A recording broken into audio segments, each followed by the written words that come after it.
What's up on Power Addicts crew? Last week I left you guys hanging on finishing up the fiberglass work on the trans cover for Rust Bucket. I showed you guys how to shape the fleece, tape it in place, even lay down the mat and the cloth. But today we're going to lay in the stitch mat to stiffen it up and give it the rigidity that it needs. If this is the first time you guys land on Power Addicts YouTube channel, be sure to hit that subscribe button, hit that thumbs up button because you're going to like the video, because I do cool fiberglass stuff as well as fixing Jeeps, cars, motorcycles, tool reviews, and all kinds of cool stuff. So hit that thumbs up, subscribe if you haven't, share these videos, and now let's get on with this. Ooh, dang it. There we go, it's in place. And there's one little thing I need you guys to check out. Check it out right here. I've got a belly in it right there. It's kind of dropped a little bit. Now what I want you to do is, whenever I pick the video up where we left off last week, look for where I messed up. This is still going to be functional, still going to work just fine. But all thing it's going to probably do is hold a little bit of water right here if I go through mud puddles or spray it out, whatever. It's not a big deal. But I want you guys to look for it whenever I pick the video up. Look for where I messed up.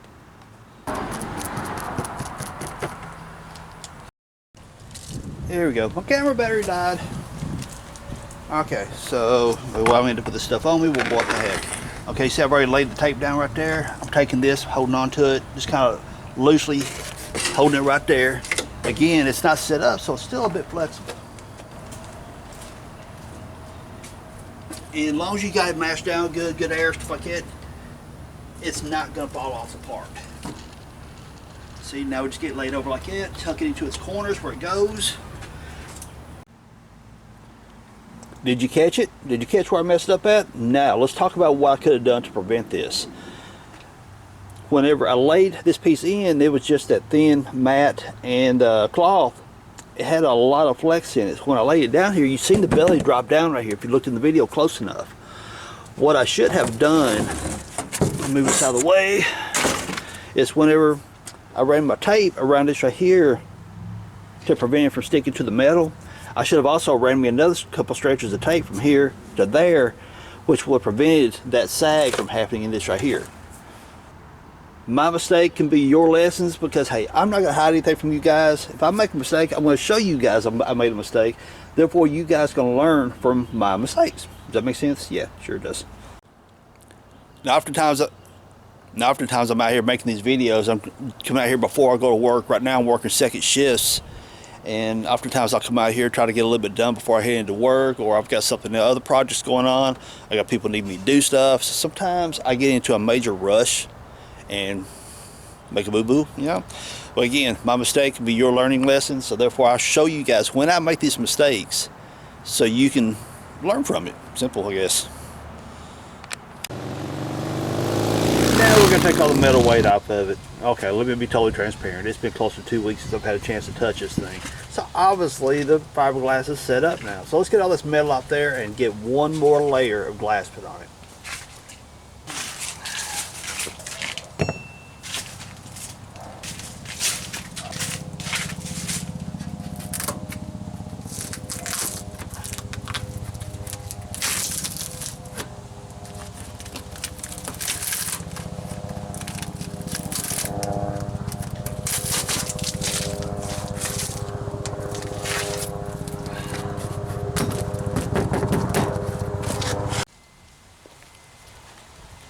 You can see that the mat and the cloth is actually pretty decently rigid. It's not bad at all. And really, at this point, if I wanted to, I could actually leave it like this and call it good. I still think I want to put one more layer of glass on it, but it's not cloth, it's not matte or anything like that. It's going to be stitch matte, which will give it its final coat of glass on the bottom for its maximum rigidity. But what we got to do before we do that, I'm going to get my little grinding disc, come right through here. You can see where, I pressed it back against the metal frame up there. It rolled the edges up a little bit, so I got to knock all these bubbles down. Through here, you can see, feel the edge of the glass, of the cloth material, which will create air voids. So I got to blend all that down. Right here's a little bit. So, yeah, so I'm going to get the grinder. I'm going to knock down all this stray stuff. and we'll lay down another layer of glass.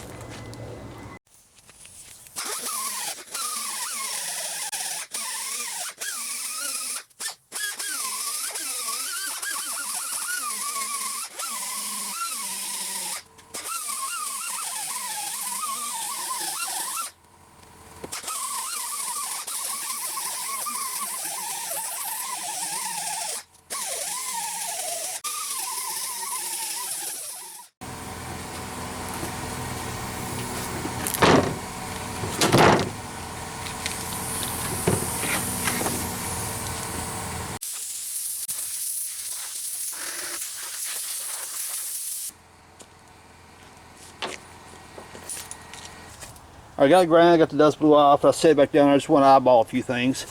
You know, see, I got my overhang right here, and so I just want to give myself one more check as to how far I need to run my glass over, stuff like that. Now, put it down here, I do realize one thing that was kind of a screw up on my part, is that when I laid the second layer of glass on, the cloth and the mat, notice right here, I don't know if the camera's gonna pick it up or not, but it's got a little bit of a belly right here. It dropped, the weight dropped on it a little bit. It's because the added weight of everything, and I didn't support it, it caused it to belly a little bit right there. Not a big deal. All right, we got it trimmed up. Well, not trimmed up, we got it ground on the back side now. And I don't want no more added glass thickness up here because that's going to interfere with my radius, but that's okay because it's pretty rigid as it is. And whenever I put the metal in, which I'm not going to do in this video, the metal work is going to be a separate video.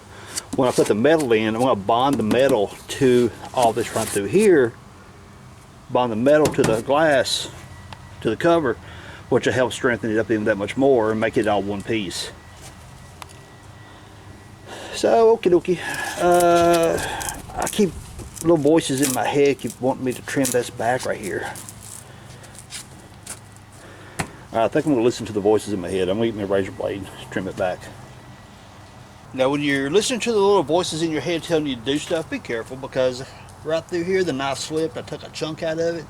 Luckily, like I said a moment ago, the metal framework that's going to go around this, that's going to support my automatic shifter and all that, is going to cover this. But what I am going to do when I lay the glass in, I'm going to lay a bit of extra material right through here to help reinforce that edge. Now here's the material we're going to be laying down for our final coat. I call it stitch mat, but if you ask, if you look on Amazon, places like that to buy it, I think it's called biaxial, triaxial material, some crap like that. Basically what you got is on the back side here, you got a chopped mat like we've been putting on here that's bonded, is sewn into a crisscross pattern. You got some fibers that run horizontal like this, and you got some that come across diagonally. Then you got your fiber stitches through here that holds all this stuff together. Super strong stuff. Now obviously you notice that the material is way too long because I pulled it off of a rope. I had a section on a roll and I just kind of rolled it off.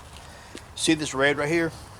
What that is those catalysts. I'll be showing you guys the clear catalyst, but this right here is a red catalyst. It's whenever you mix it in with the resins, the red tint and red dye in there kind of gives you an idea of how dark the resin fire it is. Therefore, is it fired hot, is it fired cold, or whatever the case may be. So the way I'm laying it in, this front edge right here, I'm going to leave that little gap because I'm going to come in behind it with mat to feather these edges down and bring it up to here. I cannot put material through on these radius right here because if I do that, the radius will front on the frame. If I was to build the thickness up, it's going to want to make it pick up. But like I said, I put a metal framework into it, so that's not a big deal. I want the center of it strong, so any kind of flying debris from out wheeling or whatever doesn't come up through my floorboard, and also makes it a good rigid panel. If I want to build onto it later, put like a gauge pod, or if I want to put gauge pods, switch pods, or something like that, build it into the panel, I want some good rigidity where I can build on top of it. And through here, I'll put in some more chop mat through here, and I'll probably bring this back to right along in here and do a chop mat around the edge right here. Chop mat's easier to work with, plus it makes this edge right here not so rigid, not so sharp, because you're going to have a big step right here if you don't use the chop mat. So I'll trim this back to right along in here, all the way right through here, and all the way out through here I'll put the chop mat in to help support that. And what I'm cutting material with is some of these little cheap Harbor Freight shear things that you get for freebies sometimes. Basically, the mat's not too hard to cut even with cheap scissors. When you start getting into the stitch mat, roving, stuff like that, you need a quality pair. And these right here do an excellent job. Even those freebie scissors that's got like at Harbor Freight, that's got like the blades are metal but the handles are plastic, they do okay on this material as well. Then we'll fold this back here to get my cut line there.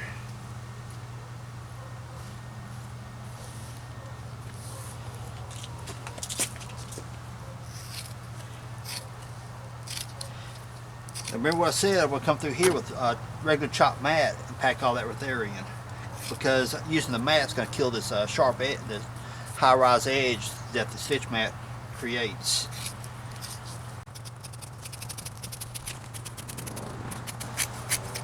And don't drive yourself crazy with details trying to make it perfectly straight. This ain't rocket science, people. Okay, position a little bit, eyeball it a little bit, see where we at. Okay, I like my edges, everything looks good. Now I'm going to cut me some strips of chopped mat so I have them ready, because when I got the resin fired up, I got to go. I got to run. There ain't no waiting on it. Now the thing about using stitch mat, this stuff is thirsty. It goes through the resin. So I'll be firing up a batch. Yeah. Which I ain't got the catalyst in it yet. And this little powdered peanut butter, no, this is simply ground little peanut butter jar. Anyway, you see how much is in there. That's probably an inch and a quarter, inch and a half or so. Let's change the camera angle for you guys so you're not getting so much shadowing going on, even though it's still going to be there regardless. But hey, got my handy dandy high-tech stir stick out of the yard right here. Now it's about 60 degrees out here, and the only reason I'm really wearing a hoodie is to keep this grinding stuff off my skin, because it will make you itch. So with that right there, I'm going to put about a teaspoon in it. That's actually about 2 teaspoons. That's hot. Honestly, hot means I fired it pretty hot. But this method, this procedure right here, isn't too tedious. So I can pretty well run with it if I need to. So I'm going to fold this right here back this way, which I should have already done. Brush.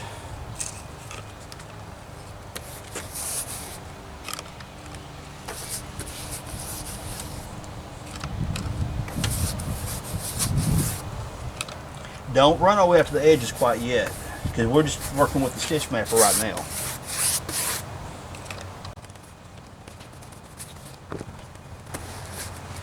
Take a brush, press it in.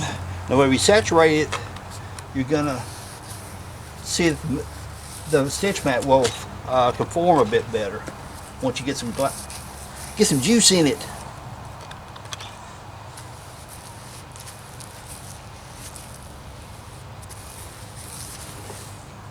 See how it's going from white, and once it gets saturated, it starts darkening up.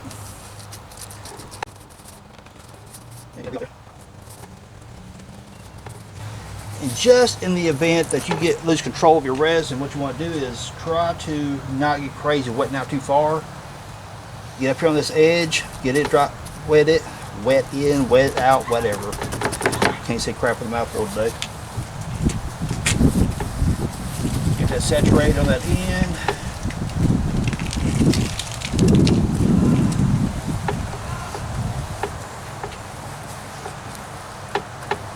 Now honestly, if you work your brush right, and the stitch mat's very good about doing this, you may not even need your roller. That's the reason I got it over here laying to the side, just in case, but I may not use it. Because the beauty of stitch mat is you can take your brush and push your resin where you need it.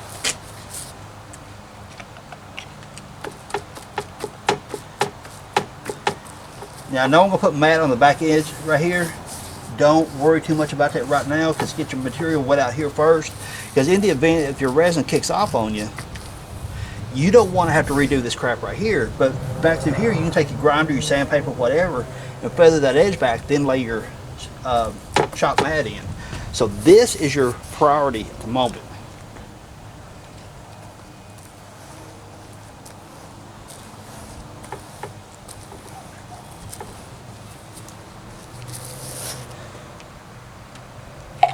See what I mean by eating resin? This stuff is thirsty. or drinking resin, eating resin, whatever. You know what I meant. Now I got a little bit of a wrinkle right here. What do? I take my brush and push it back this way, which stretches my wrinkles out on this material. That's why I said sometimes you can use a roller with this material, but oftentimes you really don't need it. It's all in how you work the brush. Put plenty of pressure as you push the material around.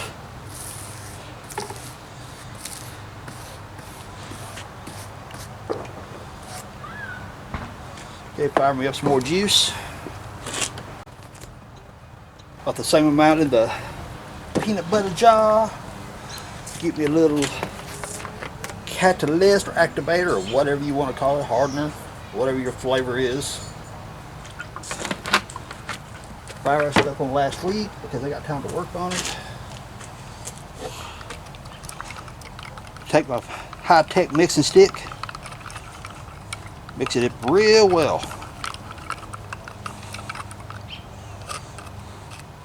And continue with my motion. Wet this baby out. See, I got makes this juice, so I take and push it into that radius right there, saturating that material, and watch it conform to that radius. Most of the time in the marine world, this stuff right here is used as a stiffening agent for the panel. It makes it stronger too. And I know I'm getting it down all down here, but that's okay, because if you get excess material, excess resin down here, pat it down, make sure it's not pulled up. You don't want a bunch of puddles down here. It's okay if you get it down there, but just don't puddle it. And right here I got a big hump right here, but that's where it conformed into that metal up front. So it's going to be kind of an air bubble. I may have to grind that out to come back with chopped mat to fill that in. Okay, we're good back here. I got an air bubble there. And see, watch how I take my brush and push. See how I'm making that puddle up right there? I'm pushing that air out, but then I take my puddle, and saturate it back into the material, because what you want to do is push that air out as much as possible. Now I've got a lot of air right through here, so I got to work it before the resin decides to get all happy and start gelling up on me. Let me check my viewfinder to make sure I'm getting all this. Yeah, okay. Well, you can't see the air that's backing through here, but it'll be the same thing as you'd see over here. Now this just being a panel, a cover panel, like I said, I probably won't use a roller on it, because then I'll have to dirty up the roller and have to go through all the trouble of cleaning it up. But if it were like doing a mold or something, I don't want the air voids in, then I would use the roller to remove the air voids. Because there's like right there, it's like a little bit.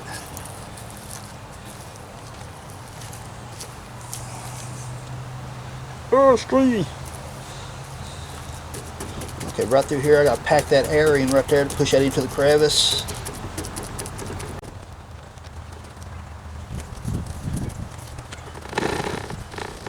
And back here is where the edge of that stitch mat is. So pack it to saturate it, then brush it like it's right here to lay it down. Because whenever you're packing it, what you got to do is make those ends of those fibers kind of stand up on you. And then you take your brush, do like it's right here, which makes the fibers lay down. Now, once we get this completely saturated, I'll grab the chop mat and start laying it in around the edges. And if I've timed this right, I'll have time to lay all the chop mat in before it starts gelling up on me. But hey, I have made mistakes, I will admit it. I've been doing this stuff for 20 plus years and I still screw up. But it's all about the temperature outside, how cold, how hot it is, whatever the case. Are you working in direct sunlight? Because direct sunlight, the UV rays from the sun will make this stuff gel out much quicker than being in the shade or inside your garage. And speaking of being inside the garage, this stuff stinks. This stuff is like wretched stinks, and it will give you a headache, it will give you a contact buzz, and not a good one. We're not talking about, hoo-hoo-hoo, I'm happy, I'm high. No, we're talking about a freaking headache that you just, ouch. Just don't do it. Don't get caught up in a confined area with this stuff. It's wretched. It hurts. Yeah, it's just bad. See, I'm pushing right there with my brush, pushing that air out. Then I take my, pushing some of the resin out. Then I take, spread my resin back in to resaturate the material. And now we got a skill saw firing up behind me, but hey, they got stuff to do too. I understand. So what we're gonna do is we're gonna take the short ends first, put them right here. Don't worry about your overlap. We can trim all that junk off.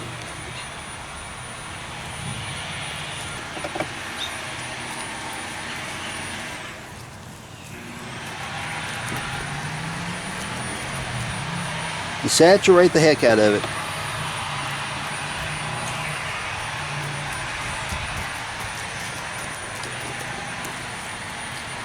Don't worry about where the curves, stuff like that. We can trim all that crap out later.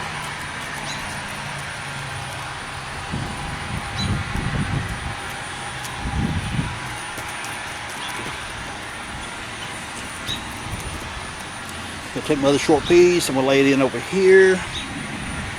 I'm gonna let it lap down that radius a little bit because, like I said, it's not that big a deal as long as I don't build it up too thick. I like it.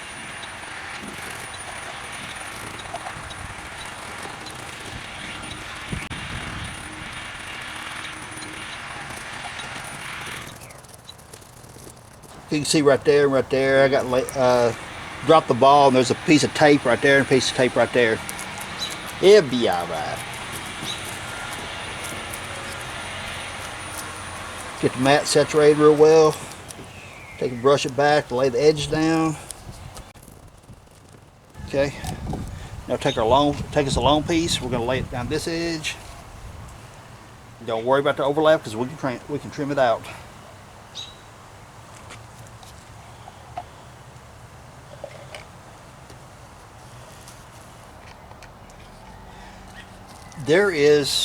You can get all scientific about how to mix your certain ratios for temperatures and stuff like that, and we will cover that in a later video. When I was a lead mold designer for Gibson Houseboat, we had these special measuring tools to make our resins consistent as far as the rigidity of when the parts kicked off. And that's important in large mold making, because if you get, if I put a whole lot of catalyst here and it kicks hard, and it kicks over here and it kicks softer, that kind of changes the rigidity of the material of the kicked glass, of the kicked resins and stuff. Not exactly good in a large scale mold. We're talking large scale molds. We did everything from like 36, I think was the shortest boat. So you take the molds and the cabins and the size and stuff like that. You really want consistency whenever you build those type of molds.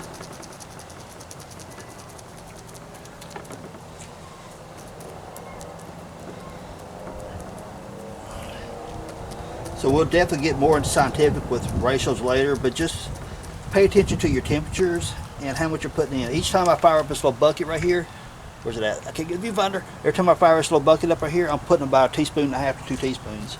It's cool out here right now, about 65 degrees or so, 60 degrees. I haven't looked at my temperature beach for sure, but it's cool enough that it's not gonna make this stuff chase me. But if it was hot out here, like 80 something degrees or warmer, I would definitely pull back on the catalyst on the mouth that I'm using, because it will outrun you, and next thing you know, you got a mess. Let me stretch across all this crap. And again, I've got overlapping back here. I'm reaching across this thing and trying to make sure I don't get the hoodie all up in it. You can wear aprons or get the bunny suits like you do insulation or something like that, or paint suits if you want to keep from getting it on you. But this stuff, once it gets in your clothes and it hardens, it does not come out. And again, I know I'm putting more material right inside. I'm not putting more material, but just kind of building it up a little bit just to give it a little rigidity. Don't build it up thick, like I said before, because of the way that radius is formed. And I'm going to tell you right now, whenever you start doing stuff like this here, if you got to pee, you got to poop, you got to do anything like that, get all your bathroom breaks done before you get started, because once you get started, you ain't stopping unless you want a mess on your hands. Alright, rock and roll this baby. And see, back here's where I accidentally cut that section out when I was trimming it up earlier. So I'm pressing it against the tape. And once it cures out, I'll pull that tape off. But again, it's underneath the metal trim, the metal framework I'm going to be putting there, so it's not going to be seen, so it's not a big deal.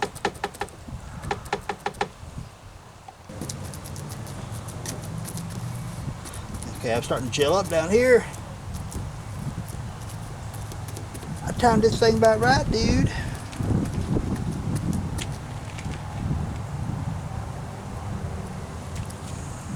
I timed it about right.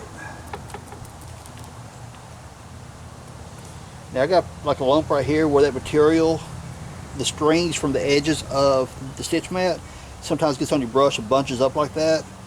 Don't worry about it. You'll come back later with a little grinder and smooth that out. Don't stress over it. Don't turn this into rocket science. As soon as you start stressing about nitpicky crap like that while you're working with it, that's when you're going to end up losing the job. You end up with a bigger mess than you would have if you just left it alone.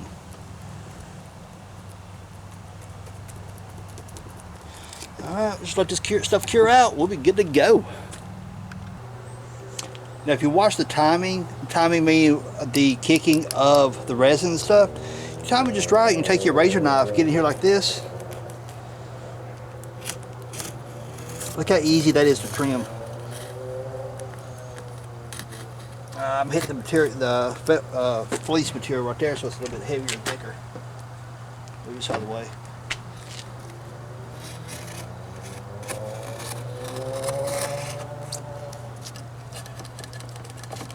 See how easy that is? So except you catch it timing just right, and you got these little strays, but once it cures, you can take your little grinder or sanding pad or something like that, or even sanding paper, and knock off the fuzz. Look at that. Sweet. It's all about that timing.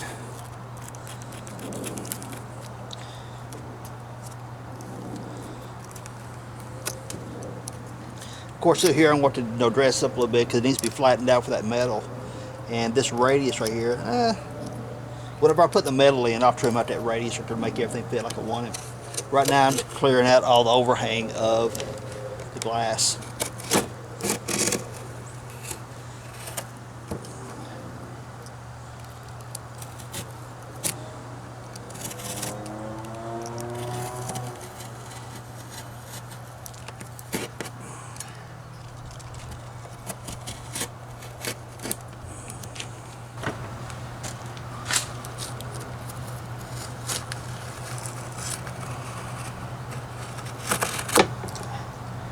Remember, right here's my tape area where I goofed up earlier and trimmed it back too much whenever I done in the middle up there. So I come through here, trimmed that off, and I take my tape. And the tape peels right off right there, leaving nothing but glass. So did you guys enjoy that video? If you did, give me a thumbs up, subscribe if you haven't, leave me some cool comments down below. Alright, let's talk about something. Using fleece to do this custom shapes and stuff like that, what's normally done is the fleece is laid down first. It's like I want to look at my dash to show you stuff because I've got some dash projects I want to work with. Squirrel! Anyway, whenever you're working with fleece, you lay it down, you custom shape it and all these fun, cool shapes. You lay the resin in, which stiffens the fleece to the point that you can lay the mat in. And what normally is done in the industry is that, get the light just right. What's normally done in the industry is that once the fleece is laid in, you lay your fiberglass on top of it, lay your mat on top of that, but stiffens it up, then you come in with body filler, shape, fill out all your cracks and crevices, sand it smooth, make it paint it, make it pretty and stuff, you know. What my attempt was to do this time with this particular project, I was actually experimenting with it. I laid the fleece in, but I wanted a camouflage pattern on top to show, because it would look cool, you know. So that's why I pulled it back off the frame and started glassing it from the bottom, so therefore I could have the camouflage pattern on top. Let me give you guys a little bit of statistics here. I look at my dashboard, the back end of my YouTube stuff. Whenever you're creating videos, you get this dashboard that shows this is how many subscribers you have, this is how many viewers you have, so on, so on, so on. Which everybody gets that. If you've got a YouTube channel, you just gotta delve into that type of stuff. Over somewhere like 75% of my views are non-subscribers. I appreciate every one of you guys who view that, which tells me I'm helping a lot of people. But come on, people, reviewing my videos, go ahead and subscribe. It's not gonna hurt you, okay? Hit that subscribe button. Appreciate it. Peace out. Later, y'all.